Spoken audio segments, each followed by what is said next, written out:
Up next on Three Guys and a Trek, we cover episode 6 of season 1, Lonely Among Us. While distracted by two antithetical races applying for Federation membership, the Enterprise picks up a sentient entity that can alternately possess either man or machinery.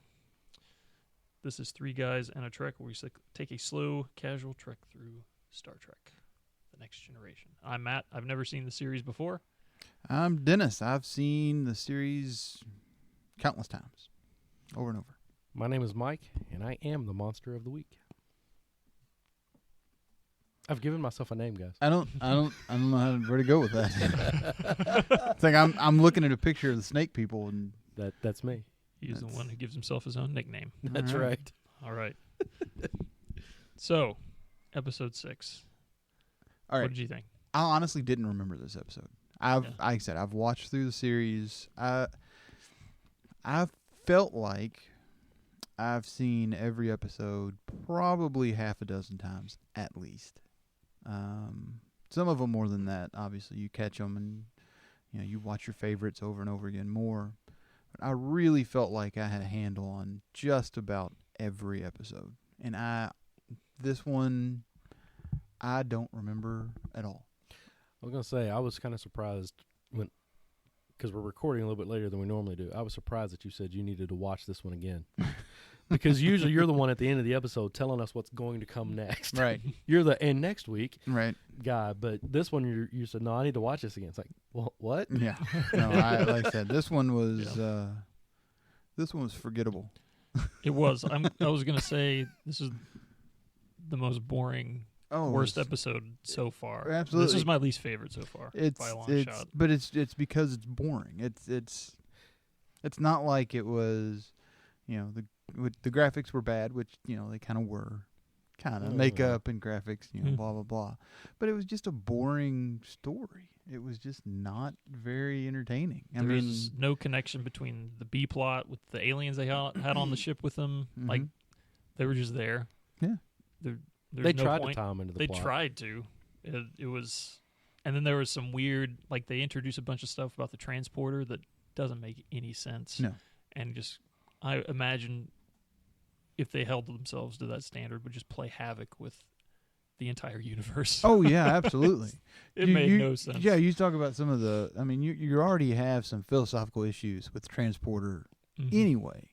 Just the whole idea of the common, I guess, mind puzzle or mind game or brain teaser that you do is if I transport from here to another planet, is it the same person on the other planet? Do I kill this body and then the new body, is a new being? Are we really just matter and energy? All right. Or do we have something else outside of it that's our individual? So now they're talking about they're taking a pattern that was saved in the computer from a previous transport and adding something to it to make a living being. So they're not even pulling a whole person from one thing to another. They're rebuilding Picard out of nothing.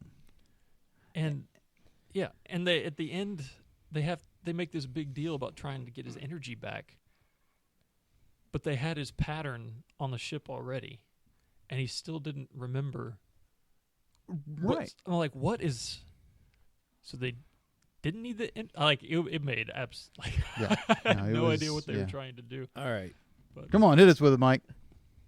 I love this episode. Did you really? How did I introduce myself? I am the monster of the week. Okay. There was 3 monsters of the week in this episode. That's true. Plus, you got the face that Worf made Yeah. when you got The face was electrocuted. great. I'll take that as a 0.5. So there's 3.5 monsters of the week in this episode. Okay. Plus Data playing Sherlock Holmes. Brent Spiner was the winner of the week for me. He definitely was. He was the best part of this episode. The plot, I agree, was entirely forgettable. I think they forgot it while they were doing it. But Yeah, they forgot about the monsters of the week while they were doing it. right. For me, that would be the only thing is they didn't bring in those alien delegations into it enough. You know, they did kind of forget about them. Well, I mean, the alien delegations were like something out of a Bugs Bunny cartoon. They were the monster of the week. I mean, They were the space. They were the space jellyfish, man. It was, I mean, it was they like were the space Duck, snakes it was and like the Daffy Duck, Duck Dodgers in the 23rd century or whatever, absolutely and was. Marvin the Martian, and they're chasing each other around. You've got Marvin the Martian with a hoop trying to get it around the neck of Duck Dodgers, a glowing green neon hoop, right? that Riker did not see. And then at the end, one of them eats the other. Yeah. They just missed out on the shot of the big black cauldron under a Right. flame, Right. cooking the body. Right. Yeah, it's Absolutely, just- But and you this goes having the back- Snake Man standing in there cutting up carrots Yeah. into his own stew. But this goes back to what I was saying surprises me most about how I'm reacting when I'm sitting here watching these Star Trek episodes. We were, everybody's been talking about Game of Thrones. That is a very heavy show. I love that show. which to date this episode here, the finale of Game of Thrones happened a couple of days ago. Yeah. So Right, we'll right. mark that in space and time. Yeah, so now we've dated ourselves. That was a good date. Yes, you were. But I mean, I enjoy those heavy, the philosophical, the shows that you really have to think about and dig into and sink your teeth into. But the more I watch Star Trek, these Next Generation episodes, the more I enjoy the lighthearted monster of the week. Almost the equivalent of turn your brain off and watch this new Rambo movie. It's just the silly, lighthearted monster of the week stuff that I really like. And to be perfectly honest with you, that's what I hated about the original series. And I don't know if it's my age or what, but I love it now. It's campy and it's silly. Yeah. And the plot was not that great. I don't think it was the best episode I've seen of Next Generation. Not even so far in these first 6 episodes. But it was the plot was definitely forgettable. Yeah. If we're still doing this and we get into the 3rd or 4th season, I won't remember why I liked Data smoking a Sherlock Holmes pipe. Oh, you will. I won't Data becomes Sherlock Holmes several times. Well, no, yeah, I know, but I mean, I won't remember where that originated Yeah, from that's true. or anything. But I'll just know that as soon as he does it, I know I like that because I've seen it before. Yeah. When did he do it the first time? I don't know, but it was great. It's just. But I mean, I know that they move away from this, and this is. What was it? The first episode we had the space jellyfish and the one race that suddenly eats people. Yeah, the Ferengi. And the Ferengi. Mm-hmm. Well, and then when we had the Ferengi, they were basically like monkeys that had been let out of a cage at Sure. a zoo. Sure. Mhm. But we had started getting away from that into the more Yeah, thinky and last heavier week episodes. was a Last week thinky. was that was a heavier episode, and for me, it was just kind of nice to have that break and just. So This is still Star Trek. they Here's our call monsters. this a bottle episode, and I'd never heard that phrase before. And it comes from the term like ship in a bottle, right? So it's as if there's nothing else going on around it. Everything takes place on the ship. Mhm. Everything takes place, just within that set. And this type of episode apparently was done to save money for bigger episodes. For episodes with locations and That definitely guest showed. stars Right. and that sort of thing. There are more people on this episode that were just in a room alone by themselves. Yeah. And let me than any other just episode. say, in the first scene, they really put the dress in dress uniforms. They really Yes. did. All 3 of them were wearing dresses. They did. I like the dress uniforms. Those, I did too. I didn't expect them when they panned back to be actual dresses, though. Just a little more flair. That's right. Yes, Not it was. actually Everybody likes to flaring feel at the pretty. bottom. I mean, there's nothing wrong with it. But I'm sorry, what were you saying? Oh no. No, okay. So it goes back to what you were saying about previous episodes too. It's like they seem to just forget part of the plot, like the plague. Mhm. There's the urgency for trying to Right. to have this diplomatic meeting with Well, these people. This okay. So the whole setup for this one, the B plot anyway, which to me it was a weird thing that they introduced the B plot and then focused so heavy on it, and then they shifted to the main plot after, which it just seemed it was jarring. So the Antikins and the Belay? No. Soleil. So they come from the same solar system, 2 different planets in the same solar system. They both develop space travel about the same time, and they immediately go to war, which honestly isn't that far-fetched. If we were to develop space travel and Mars were to develop space travel at the same time, the first thing we would do is shoot them, because everybody here would freak out and nobody would. It's like the we satellite. we won't develop real space travel until we develop the firearms that work in space first. Right. So, that part's not completely unbelievable. The weird thing to me is, so they're going to a neutral planet called Parliament. Of course, A little too on the nose. Yeah. Right? George Clinton and P-Funk Parliament? No, different Parliament. Anyway, I was thinking British Parliament, but British okay, Parliament. Sure. Sorry, I don't know where that came from. So these are both spacefaring races. They both have developed space travel. Why can't they fly themselves to this planet? Why, number one, why is Enterprise a taxi service for these 2 species? All right, so that's issue number 1. Issue number 2, they're both wanting to get into the Federation. I would assume that's because they know what the Federation is. I don't know how they think either one of them's going to get in if they can't even, stay in rooms right next to each other or even on the same deck of the Enterprise. The snakes come on board and, they're instantly put off by the smell of the dog people. And the whole thing was just weird. Yeah. I have probably not too far-fetched answers for both of those. Issue 1, why is the Enterprise a taxi service? Why did they choose the Enterprise? I don't know, because they wanted to make the show. But if those 2 races first develop space travel, and the first thing they do is try to destroy each other, and then they get in touch with the Federation, and they want to join the Federation, well, the Federation is not going to trust them because they're going to blow each other up as they're trying to get to the Federation. So that could be one. I'm not saying it's a strong answer. That's a good answer. I'll give it. But the other one, the way that I would think it, and this is not coming from anything that I got out of the episode, believe me. This is just me making it up as I go. They would hope that one of them would get in the Federation and the other one would not get in the Federation. Right. So that when the one that didn't make the Federation attacks the one in the Federation will come in and wipe them out and fight the war for them, and then they win and everybody goes on. I'm not saying they're strong answers, but no, that's as far as this really weak story, it's as good as any. Right.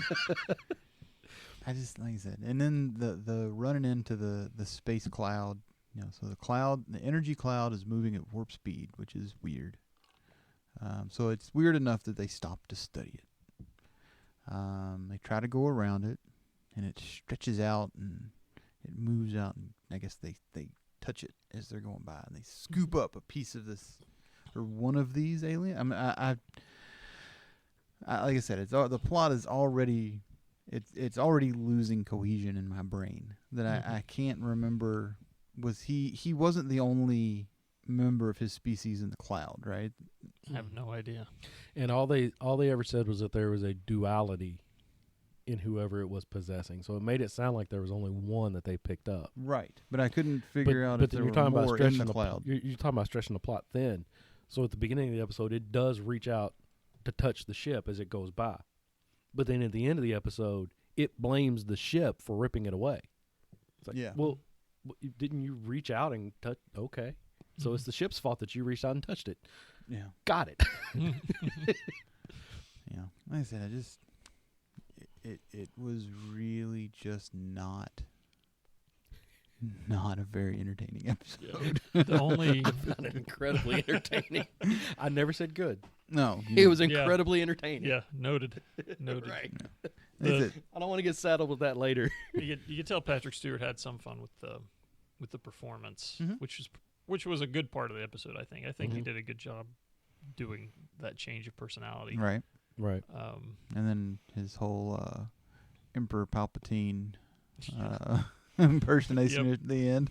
Yeah. And I loved how when they were all getting electrocuted, none of them really knew what they were supposed to be doing. No. Like no. Riker was just kind of standing straight up, just kind of shaking a little bit. Yeah. I mean, it was just, it was great. Yeah, I don't know. Like I said, this whole I've been waiting for this podcast because I knew I was going to be alone. So okay, so let's talk about good things, all right? Because there were some good things to the episode, all right? Yeah, sure. The plot was boring, the makeup was the if they had just been images, if it had been still, the makeup would have been all right. But there wasn't a lot of movement to the face. You could see the mouth of the Antikins. You could see the actor's mouth moving behind the teeth of the mask, right? Right. Yeah. Well, for the time, it was pretty good makeup, especially for a TV show. Right. But I don't know. But it still wasn't. So good things. It didn't age like well. Instead of me saying, "Hey, let's talk about good things," and then diving back into some bad things, which is just seems like easy. Let's talk about some easy good pickings. things. Good things. This part wasn't the worst part. Good things. Data and the whole Sherlock Holmes bit. Data in this first season is more of the comic relief than I remember him being, and I don't know if it's Brent Spiner. I don't know if it's the writing. But I think and I don't know if it's because he's kind of an unintentionally funny character. He doesn't realize, he's this innocently humorous. He doesn't realize the things he's doing seem humorous to everybody else, and maybe that's what it is. But the whole Sherlock Holmes bit throughout was just great. They really did a good job. Mm-hmm. The bit there at the end, he's let's do it without the pipe. That's he couldn't hardly do it. He kept trying almost to reach couldn't for do it. it. Yep. Like I said, he really did a good job. Wesley wasn't an insufferable pain. I thought they gave him. He didn't have a whole lot of lines, but what he had led to basically the discovery that this was an alien life form on the ship taking over other people. You kind of see some of his, this huge intelligence in the fact that he noticed some things before other people did, but it wasn't in a way where everybody was like, "Oh God, we should have listened to Wesley." You know what I mean? But even his mother did get on him a little bit. Yeah. Sometimes you have to let somebody else figure it out. You gotta let the commissioned officers do something. Yeah. That was a great line. So were there any other Matt, you mentioned Picard and this dual role he played where he's playing himself and then he's playing this other alien that's taken over his body and Yeah, I did actually laugh when he goes, "Are you aware, Doctor, that people are acting strangely on this ship?" After they come to have a psych eval for him. Yeah. He just throws it right back at him. I did think he handled that role of being, for lack of a better term, possessed than the other ones did. Yeah, I do too. Of course, Worf never really had a chance. No. And I guess they wrote it in as being they're more compatible because of who Picard is. I think I also got the impression that the alien was learning as it was moving throughout the episode. So when the alien first took over Worf, and then Worf's unconscious and he wakes up and freaks out and attacks the doctor's assistant or the nurse or Merce or whatever you want to call him. He attacks the guy and chucks him off, throws him against the wall. It seemed like that's so this alien that existed as pure energy before all of a sudden has a physical person. Is a physical body, and he's reacting in a way because he's got these sensations that he's not used to. So then he transfers himself to the doctor, and the doctor immediately starts trying to learn how the ship works, right? And how to, what drives the ship, what makes the ship go, where are all of these functions controlled. Mm-hmm. Then it gets into the computer, and it starts messing with the warp engines, the transporters, almost like it's seeing, okay, can I get back home? And then once we do get back home, how do I get off of this ship? And then it takes over Picard, who actually has the ability to make the command to, okay, turn us around and let's go. And it's like it's steadily learning as it goes. At least that was the impression kind of that I got, which made it. It makes it a pretty solid monster of the week. It's an intelligent monster of the week, right? And it's an adaptable thing. And I wonder about the decision to actually kill someone, because it seemed they just sort of brushed on by. So this was the first episode that somebody's actually killed on the Enterprise. Right. So it's 6 episodes in, and we finally got our first, I guess, casualty of, at least on the ship. On the ship. On the ship. And it's one of the engineering team. He was all right. I kind of liked him. We saw a lot more random officers on this one, it seemed like. Well, again, it's that bottle, it's that whole bottle aspect. It was very weird that he's in the engine room, and he's this huge engine room that makes the entire ship run, and he's just the only one. He's just sitting there at the computer. Right. Yeah. There was more people in the meeting about what happened in the engine room than there was in the engine room. Because there was that other random girl sitting there next to him at the table. Right. She never said a word, but she was just sitting there. Yeah. Yep. One of the producers' cousins or something like Probably. that. Probably. Yeah. Very easily could be. Like I said, he seemed a little stereotypical, I guess. The engineer is the Indian guy. I don't know. It's called tech support, and maybe it's just me, but he just seemed a little stereotypical to me. He did. He did. But other than that, this was the late '80s. That was okay. Sure. I mean, Big Bang Theory made that joke the other day. That was this century. So it's this decade. So it must still be okay. Yeah, there was, going along with the from each episode, there seems to be some callback to Earth's history. Sure. And things like that, usually in a condescending way. Absolutely. And so when they come there was a lot of current time that they really looked down on in this episode. Yeah. They so when Picard and Riker are talking about why these two races are at him, and Riker's like, I just don't understand it, even when I look in Earth's history. Yeah. I'm just completely confused. I don't understand it at all. Mm-hmm. And so you just stand there and look pretty, Riker. Yeah. And then Picard lists off the reasons for war. Yeah. Like they're childish things. Yeah. Customs, God concepts, economic systems.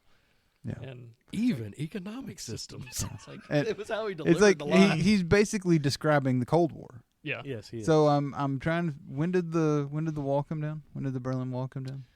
Probably a year after this. Because this was 1987. Yeah. So, right. So he's basically describing the Cold War at that point. But is it?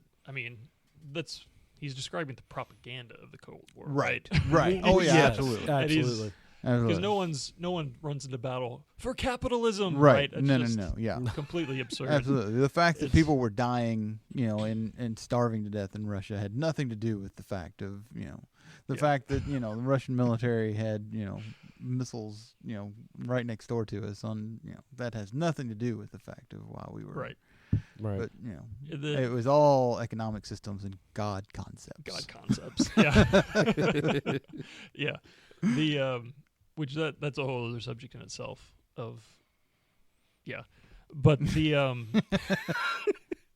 the funny thing to me is that not 10 minutes later they reference Sherlock Holmes. So Riker's like this big plays ignorant about I just don't understand, and yet they read literature from the times, and it's like and talking about private eyes and crime, and it's Picard saying he likes that genre. It's like, well, why do you understand that? Like, these are all different. The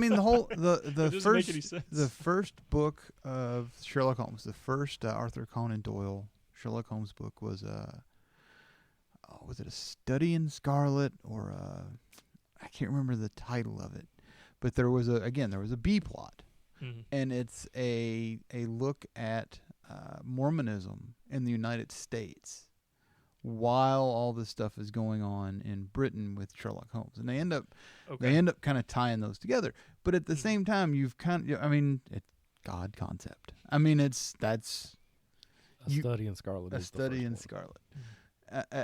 Which was a great book, but even reading it, it kind of, I mean, it seemed very propagandized. You know, I mean, the whole idea, because it seemed like they were really against Mormonism, and I don't know if that was a Conan Doyle thing. I don't know if it was a British thing. I think it was most people thing. Is it? See, again, that's that's why they pushed them all out to Utah. Yeah, right.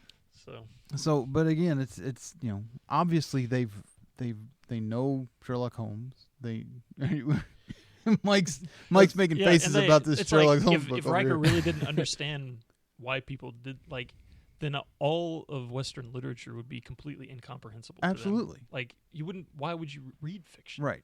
And I mean, it's obvious that they do. They've already referenced Pinocchio. Yeah. You know, they've not referenced it yet, but you know, a big thing is Picard's got Moby Dick is a book that stays. What was in First Contact was a big thing because remember the girl who Lily came up from the planet, and she finds that he's reading Moby Dick, and she compares him to Captain Ahab. You know, so they're and the Borg are his white whale. You know, and so it's something that's still there, almost to the point where you wonder if there is any modern literature in the 23rd or 24th. You know what I mean? Because if there's no conflict, is there ever any story? How can you how can you write a decent narrative without any conflict at all? And it just seemed like they just wanted to get this dig in. Yeah. And it was a cheap shot that makes absolutely no sense. Right.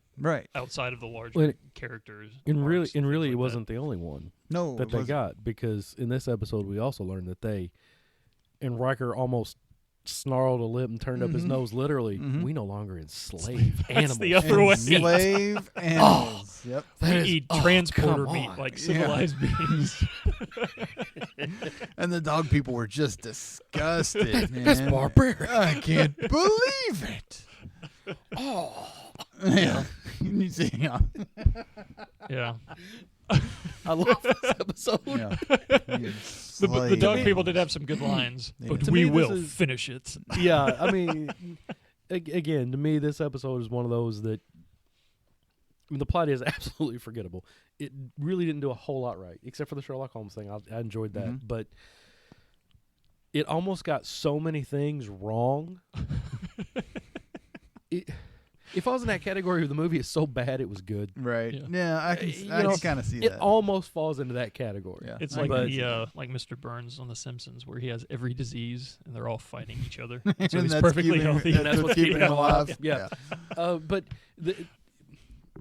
for me, the problem that I can't put it in that category of it's so bad it's good is that it is the first appearance of Data doing Sherlock Holmes. Yeah, that was. So you have this one bright spot that turns into something that returns in the future, and it's something that's really good in the Star Trek Next Generation. This is the origin of it. Yeah. In this episode, the character of Moriarty, oddly enough, is not necessarily. He's not on it enough to call him a recurring villain, right? But he's a pretty good antagonist. I think he's in 2 episodes. Okay. And he's a pretty good antagonist for Data, as you would expect. Exactly. And I mean, it's so the building blocks for that have been laid, and it is pretty good. But it's also of any of the other characters on there, on the Next Generation, Data makes the perfect Sherlock Holmes.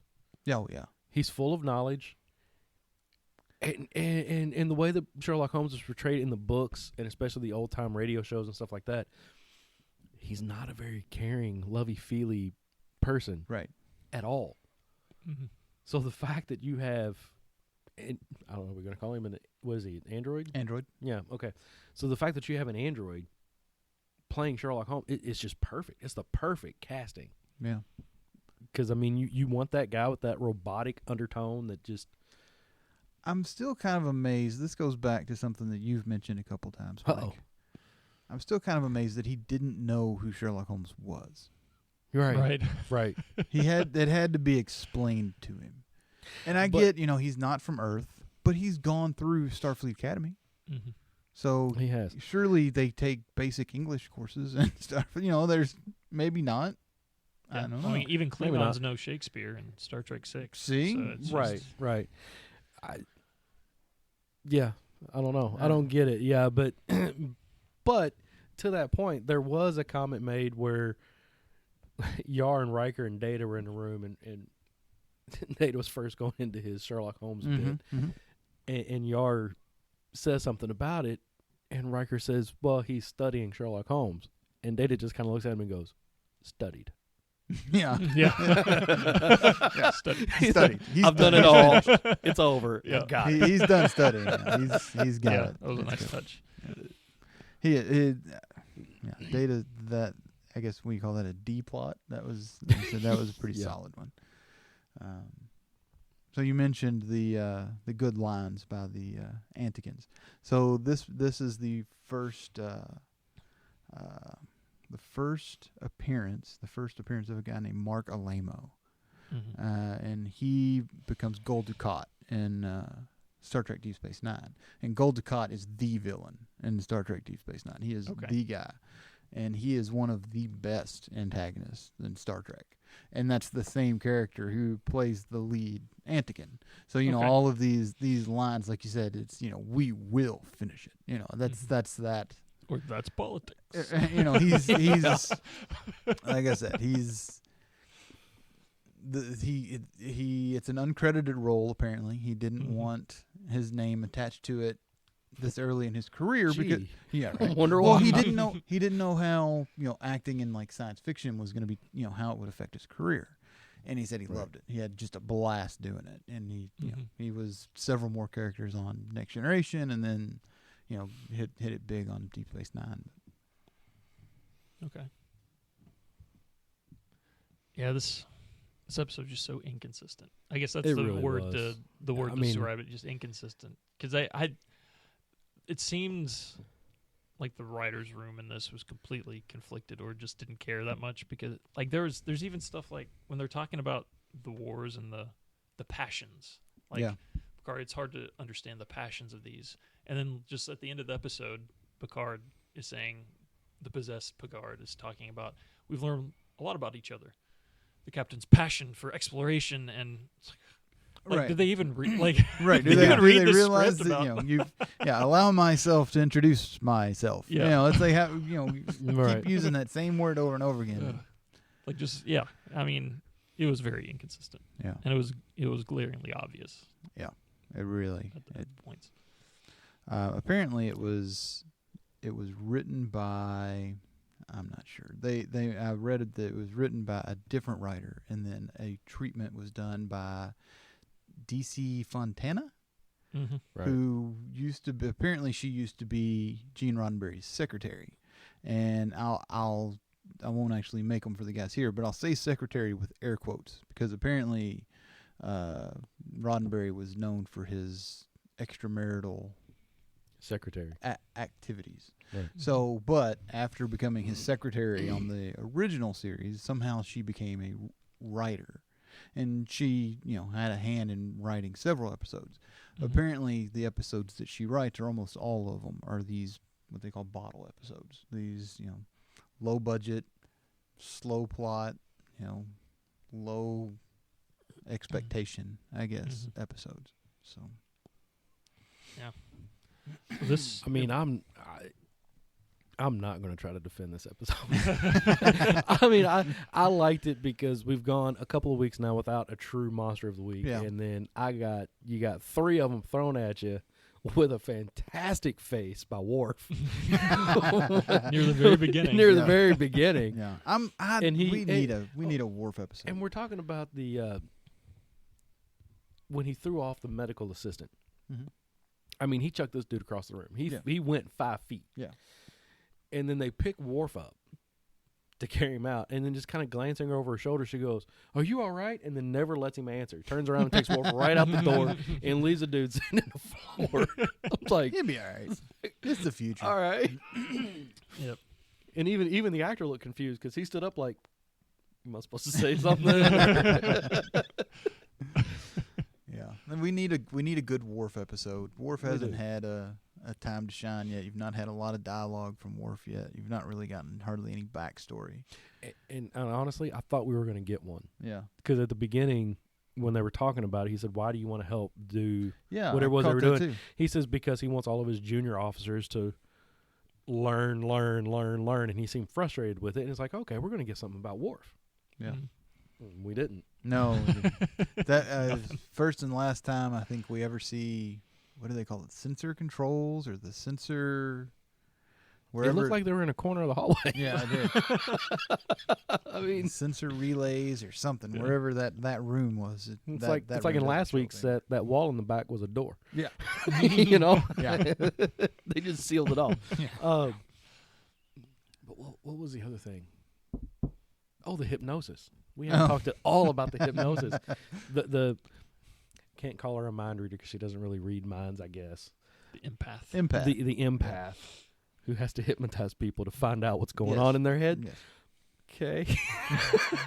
Isn't that out of my head? Isn't that her ability Yeah. without the hypnosis? I mean, didn't she really all she have to do is sit down there and say, "Okay, clear your mind and let me in." Right. You would expect. Okay, Yeah. now I got everything I need. Yeah. Well, she had to hypnotize him. And then was it her or the doctor who said, "Worf, I want to talk to you about your lapse in memory." And he goes, "I still don't remember having one." And it's like, okay. Oh, okay. It's gonna be one of those. Let's talk about everything you Three forgot. Stooges on Star Trek. Let's talk about everything you forgot. I don't remember anything I forgot. Remember forgetting a thing. Right. Yeah. Okay. Okay. Gotcha. He's like Ogre from the Revenge of the Nerds movies. I don't remember having amnesia. Okay. Yeah. And she never hypnotized Worf, at least on camera. At least Yeah, on they make a camera. big deal about her saying, "I need to hypnotize you," and then they never show Yeah. her hypnotizing. Well, she doesn't. And Want, then they they don't never- want the rest. I mean, you don't And then want they to never hypnotize woke the entire audience. I mean, Yeah. they never woke the doctor up Oh yeah. because she started talking about get out of my head, get out of and she holds her hand up, I guess like a pause button. It stopped her from talking, and she goes over to Worf and goes, "That's exactly what you said." Yeah. It's like, okay, are you gonna wake her up? What do you- Yeah. Just like Okay. they're not. Just like they're never going to go back to Parliament and take the aliens where they're going. Just like they're never going to find out what's going on with the plague. They're never going to take back the engine parts that the Ferengi stole. They're just laying these threads out there, and they're just going to let them fly, man. Could you imagine? Could you imagine what would happen? Now, this is our first rabbit hole of the episode. I'm Okay. gonna let you all know this ahead of time. Can you imagine what would happen if these were the first 6 episodes? Now, special effects would have been better, makeup would have been better, whatever. These exact scripts, these exact storylines would have been the beginning of Star Trek: The Next Generation, the HBO series. Oh God. You know what I'm saying? Mm-hmm. Think about how people react to the Star Wars movies now. Yeah. I look at Matt when I say that. How people react to the way Game of Thrones goes. The ownership that the fandom has or believes they have, whatever, over the product that is being delivered to them. This show would have been crucified for the things that they're leaving open. Yeah. It's You know, a I different mean- generation, man. I mean, you hear about Game of Thrones. And I'm not saying there's anything bad. I'm not trying to start a fight or anything. I'm just saying it's.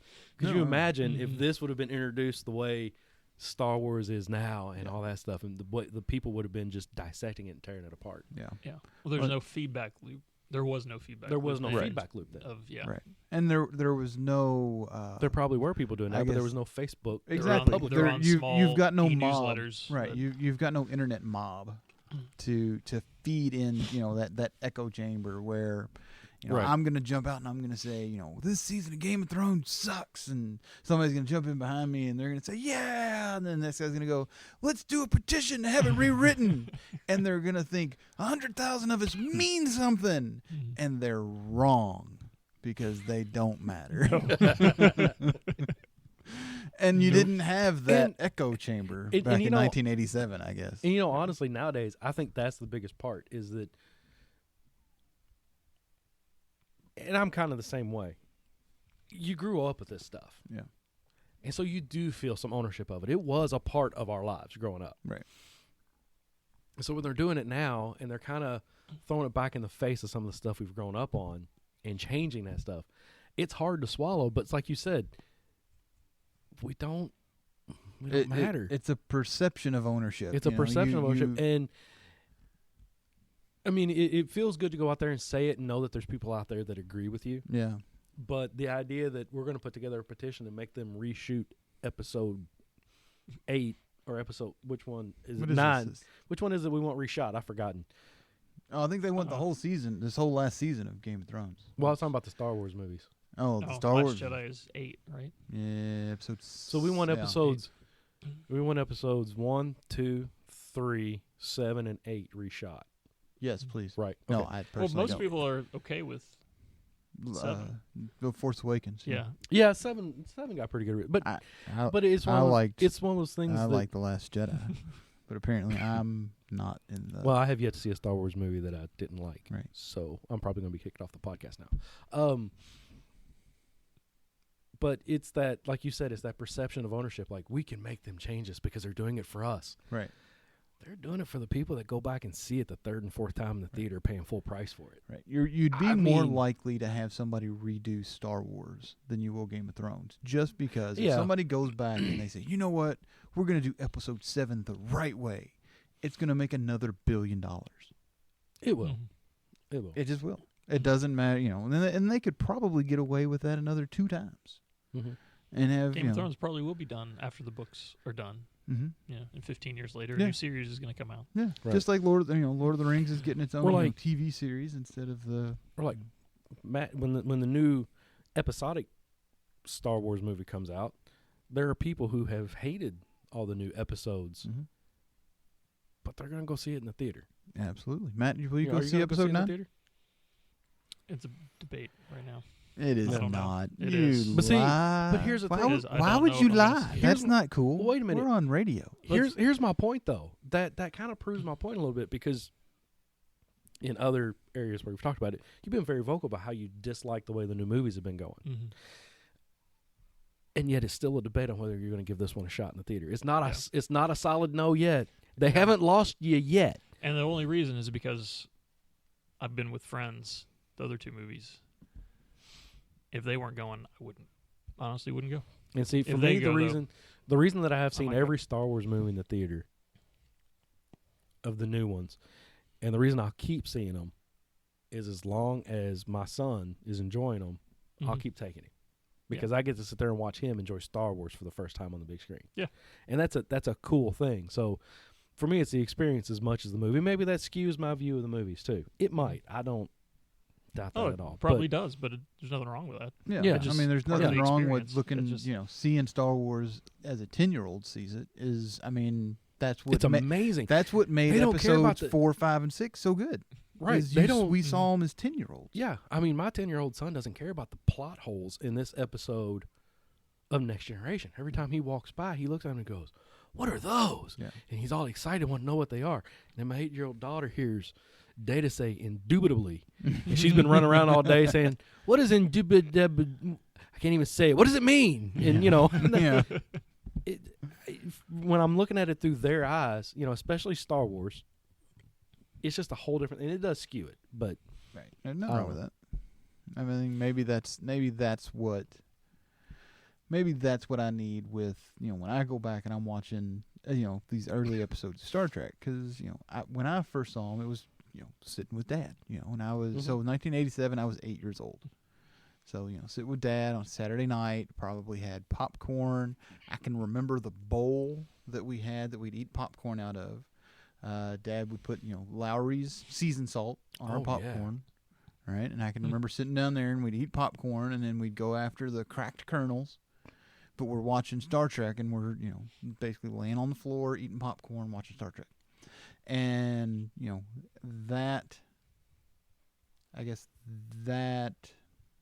that sense of it or that perception of it that I had then is a lot different than I have now. So now when I go back and watch it, and I'm watching it as somebody who, okay, I just, worked all week. It's been a long week, 40 plus hours. You get home, you're trying to sell a house and you're tired, and now you're, doing, you're sore because you're getting old.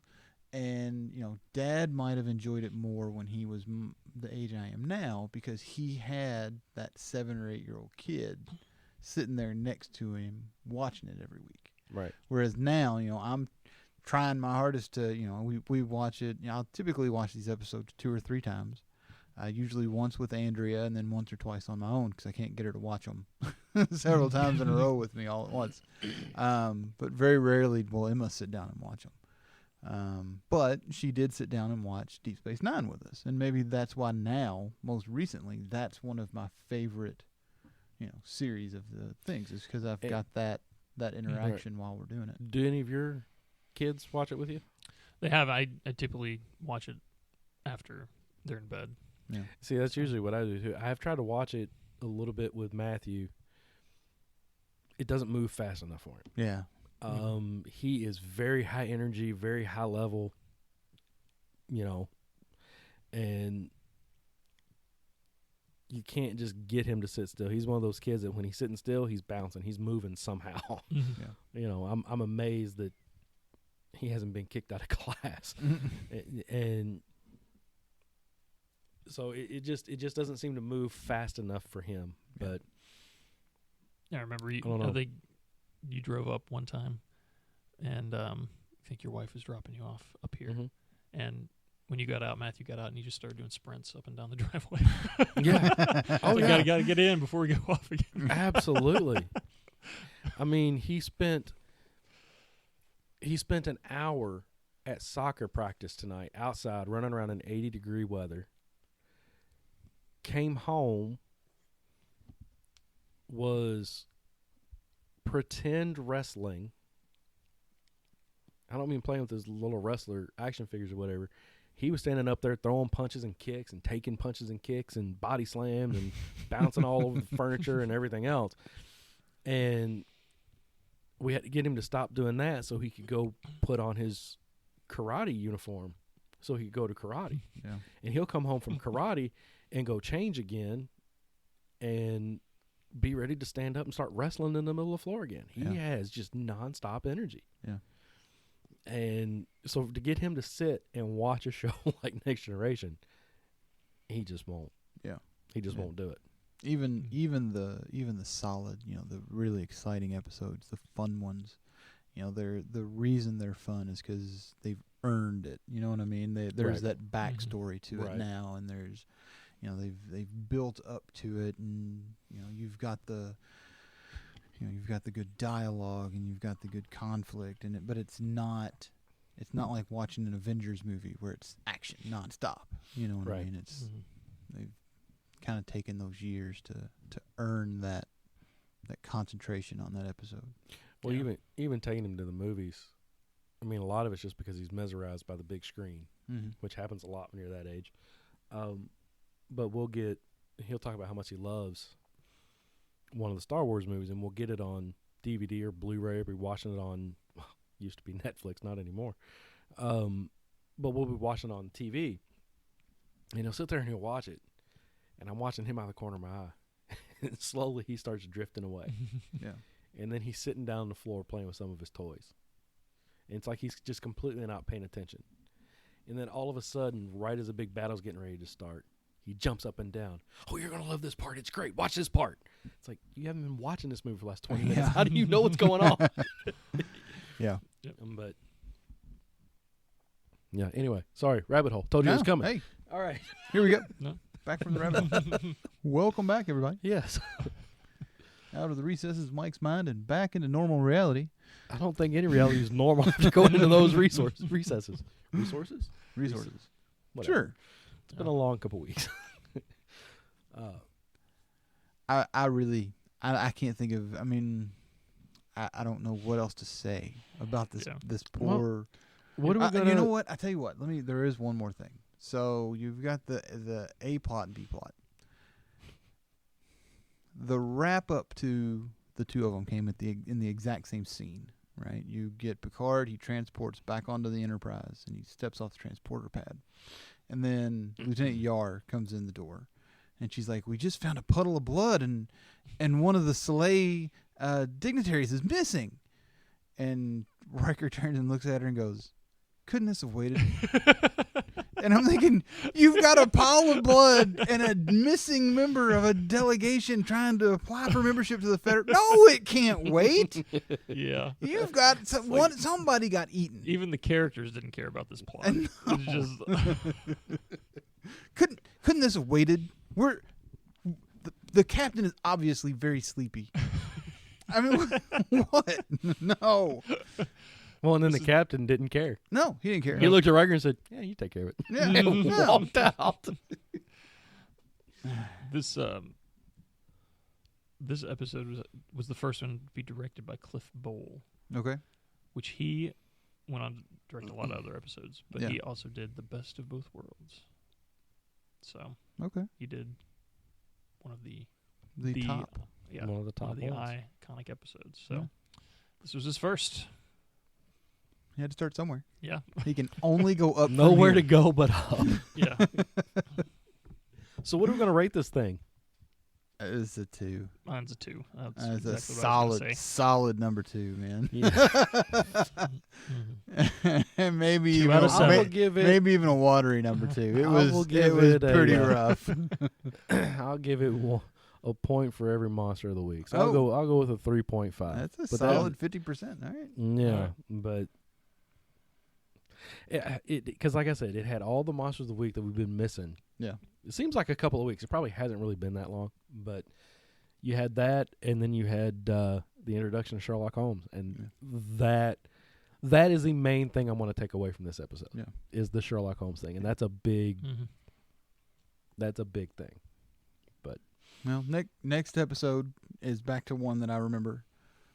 It's another So I'm gonna- Wesley Crusher So I'm centric. gonna hate it. Man, there's not your No. typical monster of the week. No. It is not your typical monster Well- of the week. This one does. It's not one of the bottle episodes. Right. It's mostly known for, like I said, being a Wesley Crusher centric one, and very very skimpy outfits on all of the guest characters. So that's Okay. I saw that on because when Netflix was going to switch over to the next yeah. episode, I was like, "What is that?" It's like, Star Trek goes to spring break. It's like- Star Trek Gone Wild. yeah. So, Well, here's a question. Might be another rabbit hole conversation. I don't know. The whole Wesley thing where everybody hates Wesley. Sure. I don't hate Wesley right now. no, I don't hate Wesley. The first few episodes that he's been in, I have not found him overly annoying or deserving of the hate that he seems to get. I don't know if things are going to change later, but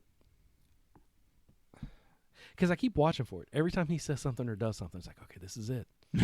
This is where he's going to be coming. The worst thing about him so far is those ugly sweaters he wears. Yeah, the 3X. Yeah. The 3 times 2 size. Well, this was during the days of the parachute pants. Yeah. Yeah, He had a parachute sweater. he did. He was ahead of the curve. But yeah, right now I don't hate Wesley, and I guess it's coming soon. I don't know. I Did don't you- hate him. I found him extremely annoying in at least 2 episodes. Just Yeah. how they portrayed him. Yeah. But The one he came across as being overly childlike. 8. And they this one here, the last 2 they seems like they've aged up his personality a little bit. Mhm. And I don't know I honestly don't remember if that sticks around.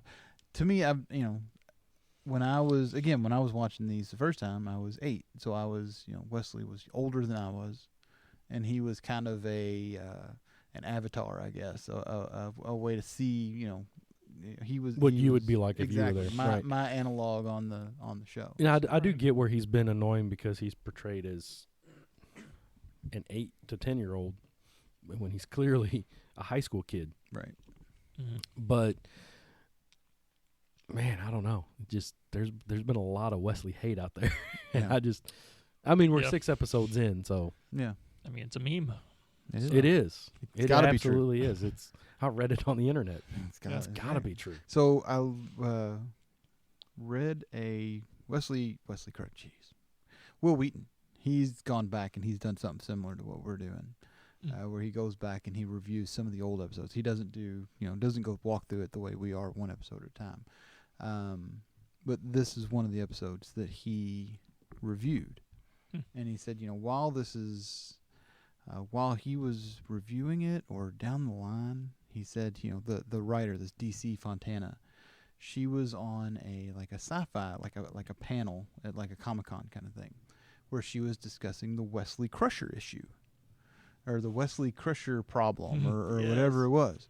And This is an awesome quote. I'm looking at it. Are you looking at the quote? Yeah. I don't remember the quote exactly, but he says something to the effect of, well, if you had spent time writing better dialogue, maybe you could have done something about the Wesley Crusher problem yourself. It's like, wow, dude. It's like, whose problem actually was it? Right, because he's like, so I was a kid actor, and I was being written for by adults on an adult television show. It's like, what do you expect me to do? It's I can only act what I'm given. If the I don't blame Will Wheaton for it at all. Okay. It's just Here's his quote. Hit me with it. Cast member Will Wheaton rewatched the episode for AOL TV, so there's the first knock against him. But it was November 2006. He criticized the writing of Fontana, saying that around this time she appeared on a panel at a convention. The panel at the convention was about how to solve the Wesley problem. Okay, there you go. But when rewatching the episode, he thought that, quote, maybe instead of sitting on this panel and trashing me, DC Fontana could have written intelligent dialogue for me and helped solve the Wesley problem herself. I don't know, maybe she tried to do that and didn't get a lot of support from the rest of the producers and writing staff. But even I know of Dr. Channing's theory of not writing cliched dialogue for kids in science fiction and then blaming it on the actor who was forced to deliver it. There you go. Yeah, like I said, he's got some great episodes down the line. Where him and Picard, their relationship is just fantastic as you go on, and he kind of grows out of this awkward, where his teeth are a little big for his face and his body's a little too small for his clothes. He kind of he grows out of this, and eventually they even give him a uniform, and that's. Like I said, he's a pretty solid character as you get through it. So what do we name this episode? Oh man, I mean this has got to just be Star Trek: The Next Generation. What was it about again? That's my title. Yeah. I mean it was just. There was one guy that reviewed it. He thought that the episode shares some of the similarities with the third season of the original series, saying, by which I mean it looks cheap and appears to have been written by a child in yellow crayon. There were some great quotes about this episode. Yeah. I'm sorry. You all were talking about renaming the episode. I was Yes. reading Wikipedia reviews. Star Trek: The Next Generation, : Wait, that'd be a good one, too. This one was just stunk, man. All right, sorry, go on. Go on, Mike. Hit me with it. I mean, it'd have to be something to do with the introduction of Sherlock Holmes, man. Yeah. I mean, like I said, that's what I'm going to take away from this. So, what did we say that the first Sherlock Holmes novel was? Study in Scarlet. There you go. We'll call it that. Next Generation Study in Scarlet. There you go. What does the Scarlet refer to? I never read it. Scarlet was... That blood pool they found at the end. That's what I figured. No, scrap of cloth, I think. I think there was a scrap of cloth left at the first crime scene. Okay. Right. Yeah. I don't know what I would call this because there's really no cohesive. No. There's not. It's just The jigsaw puzzle. the jigsaw puzzle. That Star Trek: The Next that Generation. implies Return That's of the missing Jedi. more than one piece. Yeah. That implies... What did you that say? Return of the Return Jedi. of the Jedi. Return of the Jedi. Unlimited power. Yeah. Yeah, or so be it. Jedi. It's treason then. Well, I mean, he really did do a good Palpatine there. That's at what, the rabbit end hole with number the- 3, 4? I mean, hey, man. The electricity. Oh, man. I know it wasn't coming out of his fingertips. It was coming out of the cons, but still. It looked good. It did Yeah. look good. Man, I've squeezed everything out of this episode that I can. You guys can keep on talking, but I'm going to go home. This is crazy. This is horrible. You guys So what's beat coming me up to death. next? What's coming up next? No, like I said, next is... I'm the monster of the week. You're the teaser of the week. You gotta come up with a better name than that. Yeah, I'm not a very good tease. Nothing? You're gonna not leave that one? All you got for the episode next week. I just said we just talked about it. About the skimpy clothes and Wesley Crusher. Yep. Riker chokes on transporter meat. And so what's coming up next? I would watch that. I'm still waiting for the Riker maneuver. The Riker maneuver. Every time I see him walking across, where you can see him, Mm-hmm. his entire body. He hasn't done it yet, has he? He has not done it yet. I'm waiting for it. You know what? Do you know what? It becomes a staple later on. So as he's walking, he never sat down in a chair the normal way. You still haven't seen him sit down, I don't think. Yeah, maybe once. So when he like goes in to sit at like in Picard's, ready room, or he always, he's a tall guy, 6'4", 6'6". We talked about the first episode. He throws his leg up over the back of the chair to sit down into the chair. I mean, it happens so often. It is called the Riker maneuver. Yeah, it's fantastic when it happens. It is. He is maintaining and asserting dominance, man. He is. Yes, he is. Okay. But yeah, I think you may have seen him sit down once in his chair on the bridge. Right. But usually when you see him, he's either already sitting or he's standing, and then when they pan back to him, he's sitting. Right. I don't think we've actually far seen enough him away from Picard so that Picard doesn't look like a 6-year-old standing next to him. Yes.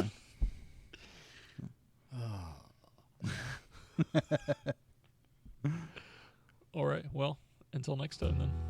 Absolutely.